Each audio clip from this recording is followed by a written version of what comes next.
Hello there, Doug Grady, author of The Ripple Effect. Recently I was writing in my journal, this particular journal, with this particular pen, one of my favorite pens, and it began to run out of ink. Now, what do you do with a pen that runs out of ink? You may shake it a couple of times.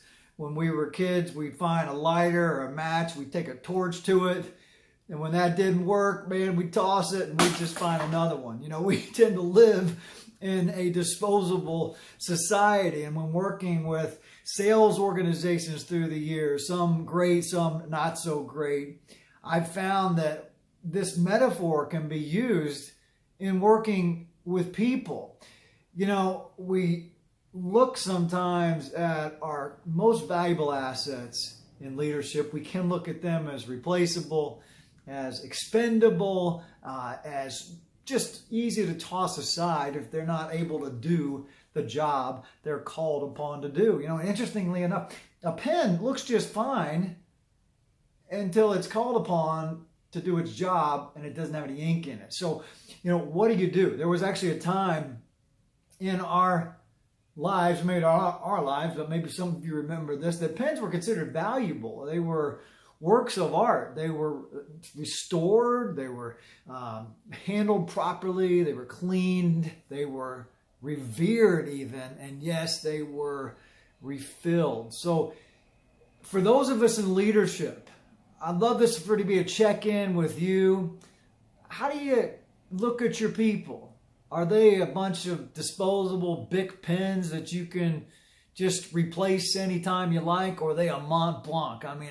I saw a list of 25 most expensive pens in the world. There was $30,000 plus pens, some that you couldn't even buy, in the hundreds of thousands of dollars. How do you relate to your people? Do you revere them? Do you value them? Do you believe that it's worth investing in refilling them and helping them to renew their minds, their bodies, and their spirits? Business can be a tremendous grind. The pressures of today's competitive society, man, in the South, we call it scattered, smothered, and covered. I just don't know how I can put anything else on my plate. Is it sound familiar to you or anybody that you lead?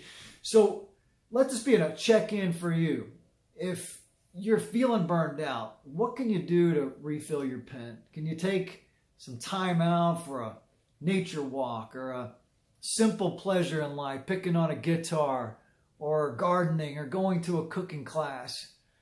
Can you invest in some spiritual, mental, emotional disciplines? In yoga, there's a restorative series of poses toward the end that get you back to calm and back to centered and back to this sense of flow.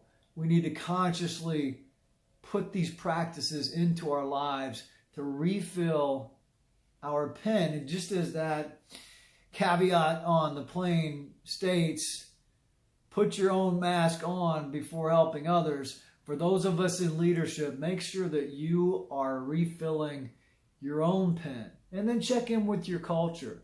What are you doing within the organization to help your people restore, refill, renew their minds, their bodies, and spirits? Ultimately, if you've got good people and good quality people, and that's a whole another conversation.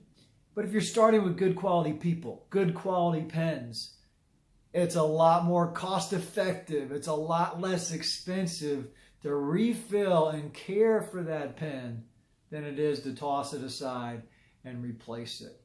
So choose powerfully, choose simply, choose to invest in refilling your pen.